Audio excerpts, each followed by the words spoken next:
যে অমুককে দেখলাম, তমুককে দেখলাম, তমুককে দেখলাম, এবার অমুককে দেখুন। যাদের কথা বলে অমুককে দেখুন, প্রিয় সহকর্মীবৃন্দ, তাদেরকে তো দেশের মানুষ 1971 সালেই দেখেছে।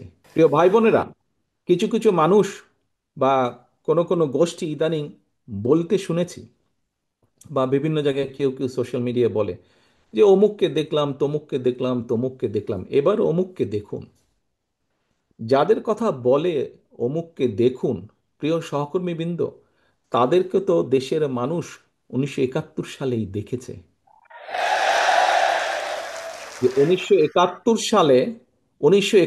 সালে তারা তাদের নিজেদের স্বার্থ রক্ষার্থে কিভাবে লক্ষ লক্ষ মানুষকে হত্যা করেছে, ঠিক যেভাবে পতিত স্বৈরাচার পালিয়ে যাওয়ার আগে হাজারো হাজারো মানুষকে হত্যা করেছিল ক্ষমতা ধরে রাখার জন্য। এই যাদেরকে কেউ কেউ বলে যে একবার দেখুন না এদেরকে, তাদেরকে দেশের মানুষ 71 সালেই দেখেছে নিজেদের রাজনৈতিক স্বার্থ রক্ষার্থে লক্ষ লক্ষ মানুষকে শুধু হত্যাই করেনি, তাদের সহকর্মীরা কিভাবে মা বোনদের ইজ্জত পর্যন্ত লুট করেছিল। এই কথাটি আমাদেরকে মনে রাখতে হবে। এখন প্রিয় ভাই বোনেরা, কথা অনেক হয়েছে, কথা অনেক হয়েছে। আমাদের লক্ষ্য একটাই, আমাদের উদ্দেশ্য একটাই।